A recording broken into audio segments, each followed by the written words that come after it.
குறுக்கிடுவதற்கு மன்னிக்கவும். டிசம்பர் 2001 இது போன்ற ஒரு நிகழ்வு கடலூர் மாவட்டம் பண்ருட்டி பகுதியில் நடைபெற்று 52 நபர்கள் மரணமுற்று 200க்கும் மேற்பட்ட மிகுந்த அளவுக்கு பாதிப்புக்கு உள்ளாகி இருக்கிறார்கள். அப்போது உரிய நடவடிக்கை சரியாக எடுக்கப்படவில்லை என்று எல்லோரும் கருத்து தெரிவித்திருந்தனர். நம்முடைய பாமக கட்சி தலைவர் திரு ஜி.கே. மணி அவர்களும் நம்முடைய திரு வேல்முருகன் அவர்களும் அவையிலே இது குறித்து மார்ச் 2002 உரையாற்றி இருக்கிறார்கள். தற்போது இந்த சம்பவம் குறித்து என்னுடைய கவனத்திற்கு வந்தவுடனே நான் தீவிர நடவடிக்கை எடுக்க உத்தரவிட்டுள்ளேன். அது குறித்து நான் அனைத்து உறுப்பினர்களும் பேசிய பின்னர் விரிவாக பதில் வழங்குகிறேன். அப்போது சரிவர நடவடிக்கை எடுக்கப்படவில்லை. தற்போது உரிய நடவடிக்கை எடுக்கப்பட்டுள்ள காரணத்தால் இப்போது பேசுகிற உறுப்பினர்கள் அந்த நிகழ்வு குறித்து பேசுவார்களோ என பயந்துதான் இவர்கள் இன்றைக்கு திட்டமிட்டு ஒரு நாடகத்தை அரங்கேற்றிவிட்டு வீதிகளுக்கு சென்று விதிகளுக்கு புறம்பாக நடந்து கொண்டு மரபுகளுக்கு மாறாக குழப்பம் விளைவிக்க முயன்று வெளியேற்றப்பட்டிருக்கிறார்கள். ஜனநாயக முறையில்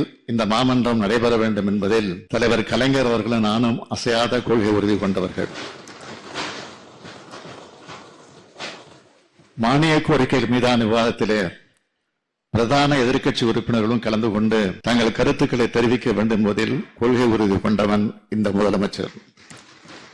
தாங்களும் பல கோரிக்கைகள் வைத்து மாண்புமிகு பேரவை முன்னவர் அவர்களும் பேசுவதற்கு வாய்ப்பு தரலாம் என பரிந்துரை செய்தும் முதலமைச்சராக அமைச்சர்களாக இருந்தவர்கள் இங்கே நடந்து கொண்ட முறை தவிர்த்திருக்கப்பட வேண்டியதுதான். பேரவை விதி 120 கீழ் பேரவைத் தலைவர் நடவடிக்கை எடுத்துள்ளீர்கள். அதில் நான் கருத்து சொல்ல விரும்பவில்லை.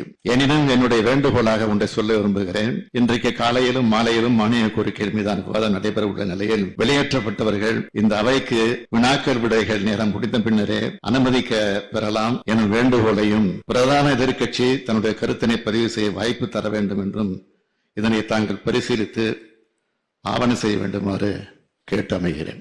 மாண்புமிகு முதலமைச்சர் அவர்கள் பெருந்தன்மையோடு ஜனநாயகத்தை பாதுகாக்க வேண்டும் என்பதற்காக எதிர்க்கட்சி உறுப்பினர்கள் விதி எண் 55 கீழ் கொடுக்கப்பட்டிருக்கின்ற கவன ஈர்ப்பு தீர்மானத்திற்கு சிறப்பு கவன ஈர்ப்பு தீர்மானத்திலே கலந்து கொண்டு பேசுகின்ற வாய்ப்பையும் கொடுக்க வேண்டும்.